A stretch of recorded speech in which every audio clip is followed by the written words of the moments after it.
Hello, and welcome back to Studio 428 for another mock draft. This is our actual third mock draft. The first mock draft is on Google Video. This is our second one on YouTube. And this is our post-combine mock draft after a couple of prospects have moved up and moved down.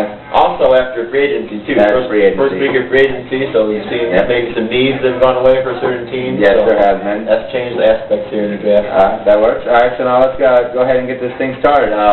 We're going to start, of course, with the Dolphins. We won 15 last year with the #1 pick in the draft, and I don't think there's any doubt right now that they're going to be taking a defensive end, and Chris Long, who has just appeared to be an absolute beast through the combine, throughout college career. Will be an excellent, even if they do initiate the 3-4 defense, which Parcells has been extremely partial to. So he can play 3-4, he can play 4-3. It don't matter. The kid's going to be a beast. And so we're going to go ahead and go with the Rams now. But the rest of the draft is a little shaky with the picks. There is no real clear cut after that.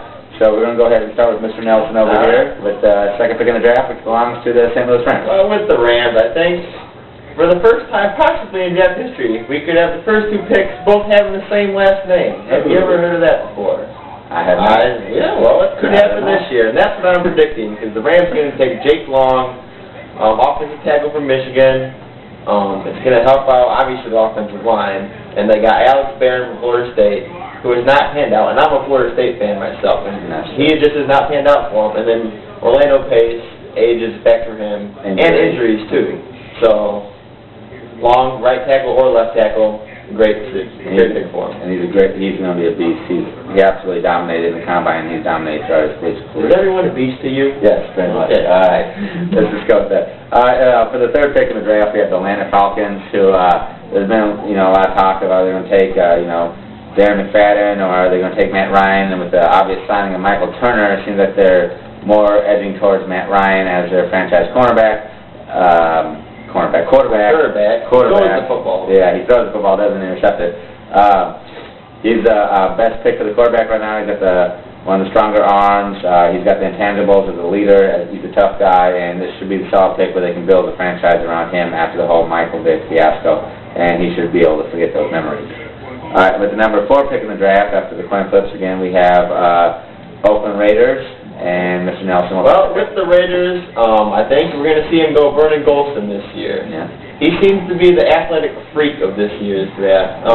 Possibly comparable with maybe Sean Merriman from a few years ago. Right. Just with the strength and speed and size.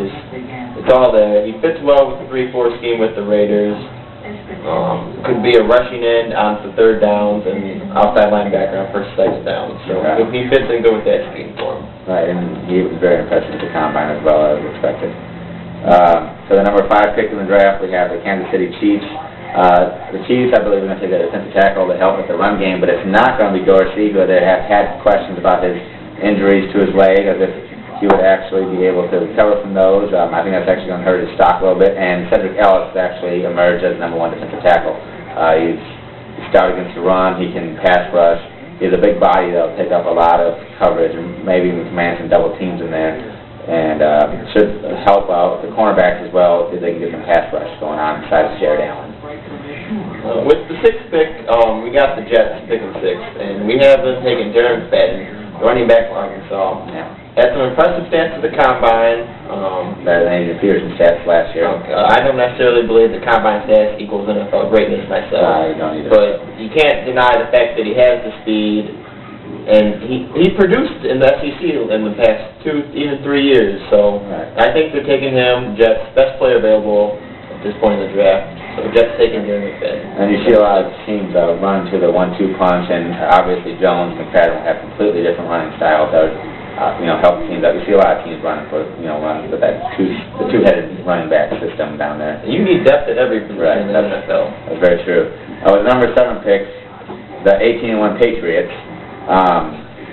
They lost Samuel and they lost Gay in free agency, so I think they're going to pick the #1 corner on the board, who's going to be Leodis McKelvin from Troy. Troy, yep.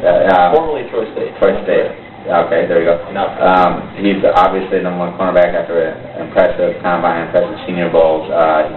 He's a good man-up coverage quarterback. he's going to fit well in the team, and he seems like just that, Belichick tackle player that will give everything that he has for this team, and he'll be a great fit for there, and he'll make people quickly forget about Samuel, who might be a product of the system.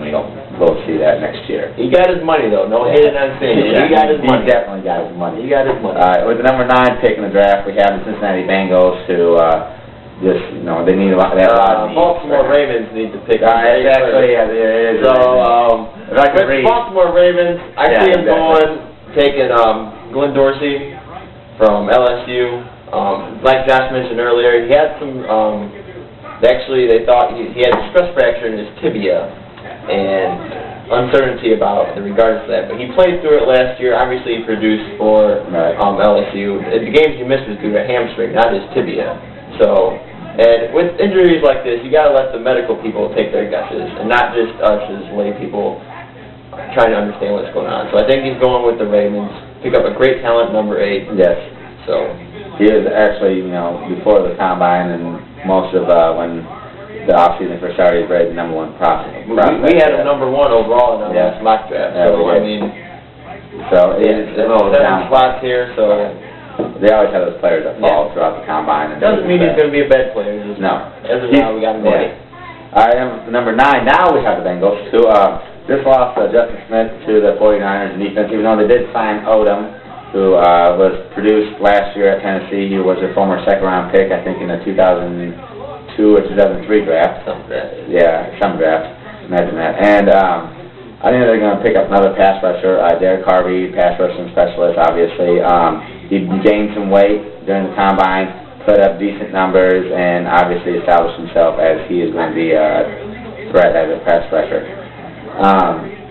Now we're going to move on to number 10, and we have the New Orleans Saints. And Mr. Nelson make the pick. All right, well, with the Saints, the pass defense was awful last year. Looking here at the stats, 30th in the NFL in pass defense. Yeah. They made a free agent acquisition earlier this week, but I still think they're going Dominique Rogers-Cromartie as the 10th overall pick. He had a very impressive combine, which usually with the combine, like I said, I don't put much trust in it, but with him coming from a D2 school, I think it was necessary for him to put up good stats against the D1 competition in the combine. Although they were just running races and standing around in their underwear, I still think it mattered a little bit for him. So he's going number 10 to the Saints. Not to mention he was also the MVP of the Senior Bowl and pretty much dominated the receivers in the Senior Bowl. He's a prospect that's very raw, but his potential is obviously limitless with the size and speed and his coverage ability. All right, that's going to wrap up the top 10. We're going to go ahead and cut the video now, and we're going to go ahead and do 11 through probably 20 or so. If you want to join us, please do so. Please do so. So we'll see you for number 11.